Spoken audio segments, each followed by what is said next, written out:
दोस्तों नमस्कार, मेरा नाम है अभिषेक और आप देख रहे हैं पब्लिक वाणी। बिहार के फेमस यूट्यूबर मनीष कश्यप को पिछले दिनों पटना हाईकोर्ट से जमानत मिली और उसके बाद अब आखिरकार कल उनकी रिहाई भी हो गई। लेकिन उनकी रिहाई में कुछ देरी भी हो गई थी। आखिर क्यों देरी हुई इसके बारे में आगे बात करेंगे।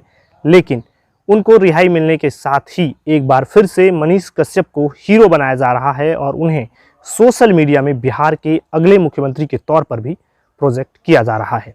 आखिर मनीष कश्यप इतने पॉपुलर क्यों हैं?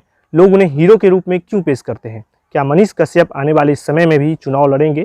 इसके बारे में उन्होंने जेल से बाहर आने के बाद क्या कहा, चलिए इन सारी बातों को समझते हैं और जानते हैं कि आखिर मनीष कश्यप बिहार के हीरो हैं या फिर विलेन।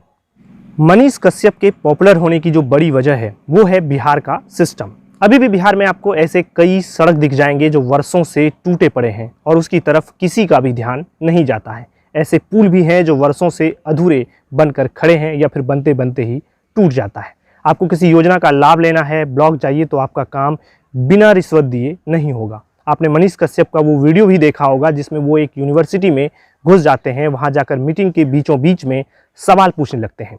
क्योंकि बिहार में ऐसे कई यूनिवर्सिटी है जहाँ से अगर आप ग्रेजुएशन कर रहे हैं तो आपका कोर्स 3 साल के बदले 5 साल में पूरा होगा। ऐसे कई गंभीर मुद्दे हैं जिनसे बिहार की जनता का रोजाना सामना होता है। ऐसे में जब मनीष कश्यप किसी इंजीनियर पर चीखते हुए या गाली देते हुए वीडियो बनाते हैं या फिर कहीं किसी ठेकेदार पर भड़क जाते हैं तो उनका वीडियो काफ़ी वायरल हो जाता है। लोग उन्हें पसंद करने लग जाते हैं। लोगों को लगने लगता है कि मनीष कश्यप ही उनका आवाज़ उठा सकता है।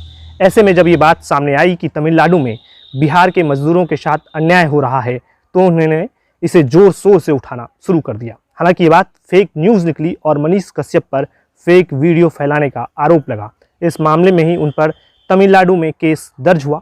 तमिलनाडु सरकार ने मनीष कश्यप पर NSA के तहत यानी देश की सुरक्षा व्यवस्था के लिए खतरा बताते हुए कार्रवाई करनी शुरू कर दी। वहीं बिहार में भी उन पर कार्रवाई हुई।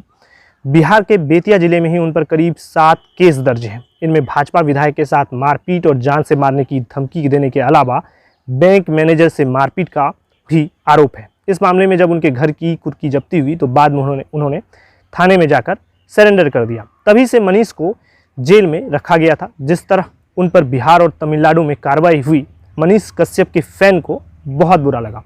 लोगों में उनकी लोकप्रियता और बढ़ गई। तेजस्वी यादव के सबसे बड़े प्रतिद्वंदी के रूप में उन्हें पेश किया जाने लगा। उनके फैन उन्हें बिहार का अगला मुख्यमंत्री बनाना चाहते हैं। ऐसे में सवाल उठता है कि क्या मनीष कश्यप पर जिस तरीके से कार्रवाई हुई क्या वो सही था?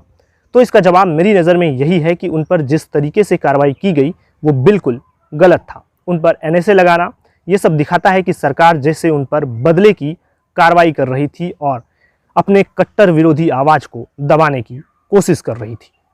लेकिन इसका मतलब ये नहीं कि मनीष कश्यप पाक साफ हैं और वो बहुत बड़े हीरो हैं या उनके पत्रकारिता का जो स्टाइल है वो बहुत शानदार है। मेरी नज़र में मनीष कश्यप के पत्रकारिता का जो स्टाइल है वो बिल्कुल गलत है।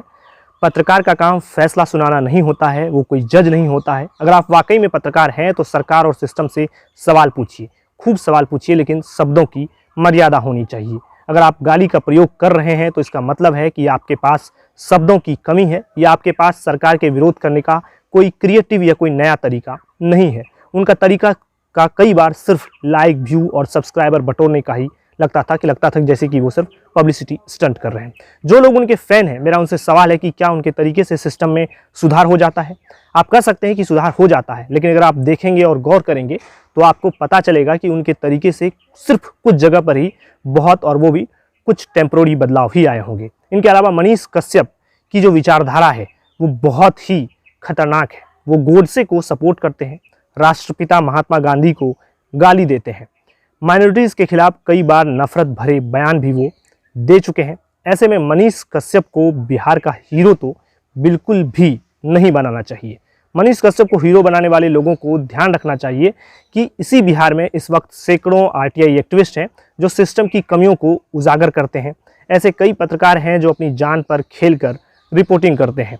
दुर्भाग्य से ऐसे लोगों को हम क्रेडिट तक नहीं देते हैं, इनका नाम तक नहीं जानते और इनका साथ तक नहीं देते। एक रिपोर्ट के मुताबिक बिहार में करीब 600 RTI कार्यकर्ताओं पर झूठे मुकदमे किए गए हैं। इसके अलावा बिहार में पिछले 10 सालों में 20 RTI कार्यकर्ताओं की हत्या हो चुकी है। इनमें से अधिकांश को अभी तक न्याय नहीं मिला है। वहीं इसके अलावा पत्रकारों की बात करें जो लोकल लेवल पर समाज के लिए लड़ते हैं, उनकी भी हत्या हो जाती है। बिहार में 2016 के बाद से ऐसे 5 पत्रकारों की हत्या हो चुकी है। तो दोस्तों, इन डेटा को बताने का मकसद यही है कि ऐसे लोगों को हमें हीरो बनाना चाहिए जो हमारे समाज के लिए शांतिपूर्वक और कानूनी पूर्वक लड़ाई लड़ रहे हैं। तो चलिए अब आपको ये भी बता देते हैं कि आखिर मनीष कश्यप को जमानत मिलने के बाद भी रिहाई क्यों नहीं मिल रही थी और आखिर इसमें क्यों देरी हो रही थी। आपको बता दें कि मनीष कश्यप की रिहाई शुक्रवार की देर शाम को ही होनी थी, लेकिन रिहाई के कागजातों में कुछ त्रुटि होने के कारण जेल से रिहाई नहीं हो पाई। बताया जा रहा है कि उनका नाम मनीष कश्यप उर्फ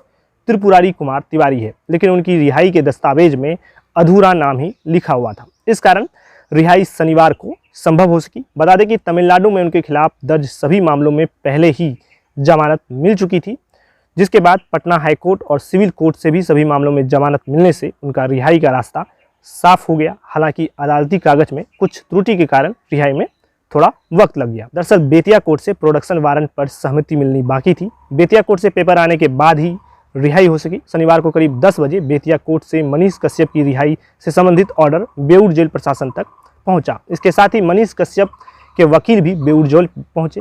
कागजी कार्रवाई की प्रक्रिया पूरी करने के बाद मनीष कश्यप जेल से रिहा हो गए। मनीष कश्यप की रिहाई की खबर सुनकर बेऊर जेल के बाहर उनके समर्थकों की भीड़ जुट गई।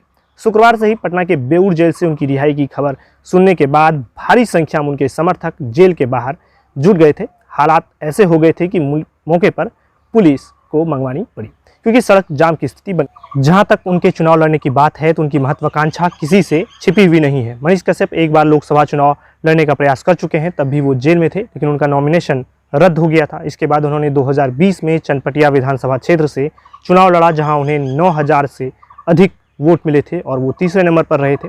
जेल से बाहर आने के बाद जब चुनाव लड़ने के बारे में लोगों ने उनसे पूछा तो उन्होंने इनसे इनकार नहीं किया। उन्होंने कहा कि वे सिर्फ बिहार के लोगों की सेवा करना चाहते हैं। तो आप इससे समझ सकते हैं कि मनीष कश्यप के मन में क्या होगा। तो दोस्तों, ये थी मनीष कश्यप से जुड़ी हुई जानकारी। आप लोगों से मेरा यही निवेदन रहेगा कि किसी का भी अंधभक्त नहीं बनिए।